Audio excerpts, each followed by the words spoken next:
majority of people, going to the bathroom is a pretty normal thing.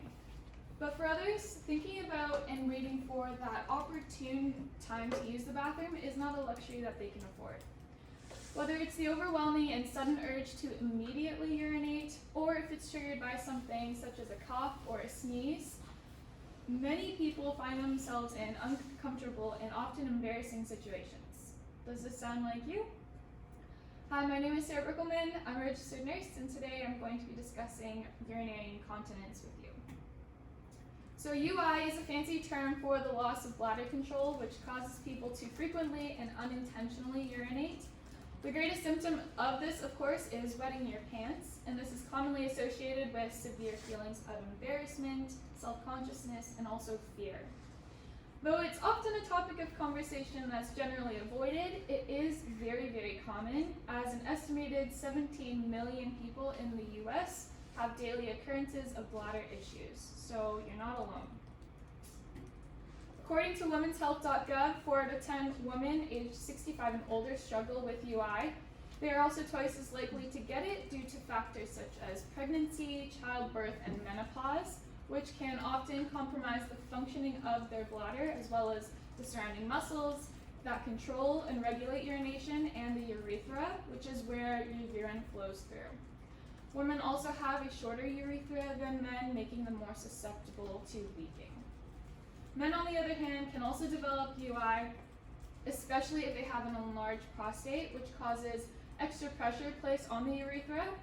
If you're a male over 45 years old of age and are experiencing UI, it's extremely important for you to get a prostate exam done every year to check for signs of prostate cancer, which could be associated with UI. Apart from gender, old age, as I mentioned before, smoking, drinking, and diabetes are also common factors. Old age simply because your ability to control your bladder is impaired as you get older. The majority of people with UI are over the age of 45.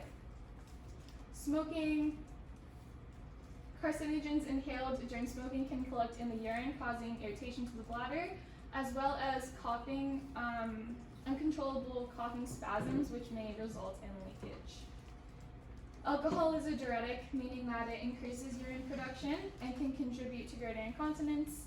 And also people who are diabetic or overweight are also at risk because the excess weight that they carry on their bodies may be placing unnecessary pressure on their bladder. If you have any neurological disorders such as Parkinson's or Alzheimer's, as well as physical disorders such as MS or arthritis, you may also be at greater risk, so just be aware of that. UI can present itself in 4 different types. So stress is caused by any stress placed on the body due to coughing, sneezing, laughing, or even exercise. Urge is when you feel the sudden and intense urge to urinate. This may keep people up at night and prevent them from sleeping. Overflow is frequent or constant dribbling of urine due to a bladder that doesn't completely empty all the way when you go to the bathroom. And lastly, functional is caused by physical or mental impairments, some of which that I previously mentioned, and these could prevent you from making it to the toilet in time. So if you have arthritis, for example, maybe you can't unbutton your pants right away, or if you have dementia, maybe you forget where the toilet is, and that could prevent you from making it to the bathroom. Of these 4 types, stress is the most common. However, these 4 types can also be mixed. So diagnosis for UI is very simple.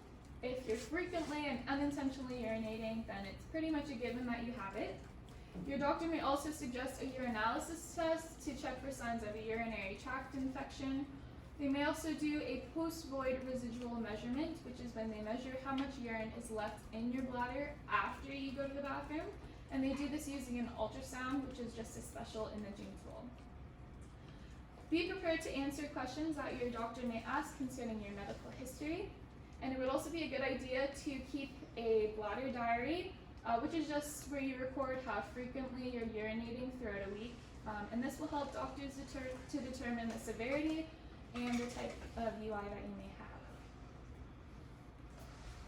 Treatments, so there's a variety of medications to help that serve different purposes. One, to help regulate your psychological urge to urinate. 2, to help increase the amount of urine your bladder can hold, and 3, to help you empty out your bladder completely when you go to the bathroom. Surgery is not indefinite, but may be recommended for people with severe incontinence due to a physical issue that may be the underlying cause.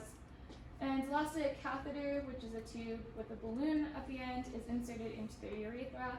This is going to drain the urine directly from the bladder into a bag that is external to the body, and it's quite common for elderly people to have these. So some tips and some preventions.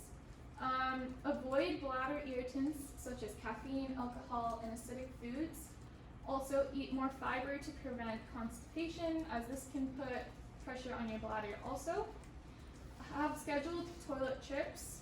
Wear a pad or other protective garments to be prepared for any leaks.